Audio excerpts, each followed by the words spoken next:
Ya, bismillahirrahmanirrahim. Assalamualaikum warahmatullahi wabarakatuh. Sebelum saya memulai video kali ini, izinkan saya untuk memperkenalkan diri terlebih dahulu ya. Perkenalkan, saya Tegar Jatiwibowo dengan NIM 20221045 program studi bisnis digital. Nah, tujuan saya membuat video pada kesempatan kali ini, di sini saya akan membahas tentang perpajakan atau tax.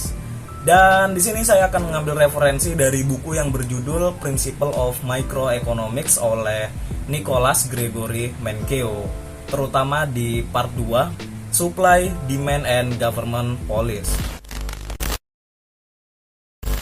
Di semua lini pemerintahan, dari pemerintahan pusat hingga pemerintahan paling kecil atau pemerintahan daerah, pasti memiliki kebijakan pajak untuk masyarakatnya. Nah, biasanya pemerintah menerapkan pajak kepada masyarakatnya untuk mengurangi konsumsi pada produk yang akan dikenakan pajak. Contohnya pada produk rokok ya, pemerintah ingin mengurangi konsumsi rokok oleh masyarakat itu sendiri. Seperti yang kita tahu bahwa produk rokok itu berbahaya bagi diri kita sendiri dan orang sekitarnya. Kemudian pemerintah itu bisa memilih siapa yang akan dibebankan oleh pajak antara pembeli dan penjual produk itu sendiri.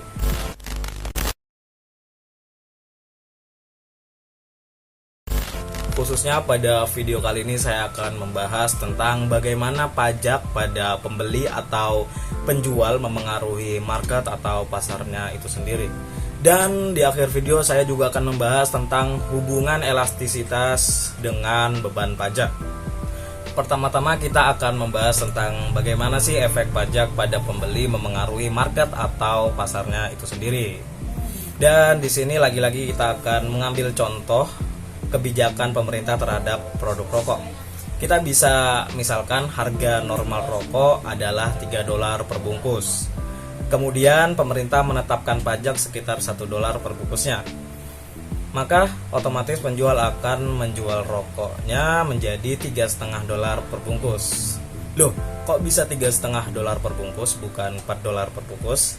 Jadi maksudnya di sini adalah penjual tidak mau penjualan mereka turun drastis dikarenakan seluruh beban pajak akan dibebankan kepada pembelinya. Lihat pada kurva efek pajak pada pembeli terhadap market.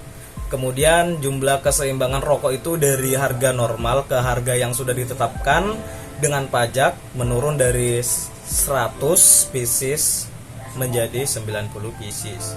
Artinya di sini pembeli akan menanggung $0,5 pajak dan penjual juga akan menanggung $0,5 pajak itu.